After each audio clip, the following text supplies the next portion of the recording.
Hey P-Psych students, Eli here. This is a healthy neuron, or is it? As you can see, it's missing its myelin sheath, causing the signals that it sends to be very slow.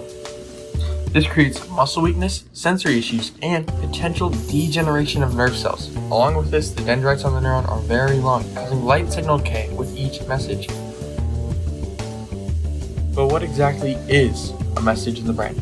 And how do these microscopic flaws translate into real-world problems for a person? To understand that, we have to look at the stuff in your head right now. Neurotransmitters. They are the chemical messengers of the nervous system. Take serotonin. It regulates mood, sleep, and appetite. When you have just the right amount, you feel stable. But if the balance tips, too little serotonin is heavily linked to depression and anxiety. Too much, however, can trigger serotonin syndrome. This causes severe overstimulation of the nervous system. Then, there's dopamine, the molecule of anticipation and reward. It doesn't actually produce the pleasure, it just produces a feeling of wanting. It drives our reward pathways and coordinates voluntary muscle movements. Although a massive surplus is heavily linked to schizophrenia and severe loss of impulse control. And we can't forget acetylcholine, or ACH. In your muscles, ACH commands contraction. Inside your brain, it operates as the structural backbone of memory and learning. When ACH neurons deteriorate, it leads to Alzheimer's disease. But how do these chemicals get released? It all begins with action potential. Sodium channels snap open, positive ions rush in. This is depolarization, sending a massive electrical charge going down the axon. And it follows a strict rule, the all or nothing principle. A neuron cannot fire a weak action potential. To communicate a stronger sensation, the brain simply fires the action potential much more frequently.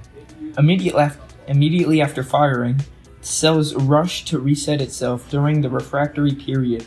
During this brief window, the neuron is totally exhausted and physically cannot fire again, no matter how hard it is stimulated. But where is this electricity actually going? It runs through a massive, beautifully complex network called the human nervous system. The entire system is split up into two major branches. First, you have the central nervous system, or CNS. This is your primary processing system, consisting solely of your brain and spinal cord.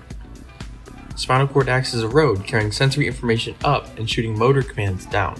It also handles basic spinal reflexes. Connecting the CNS to the body is the peripheral nervous system, or the PNS. The PNS is all the nerves outside of your brain and your spine.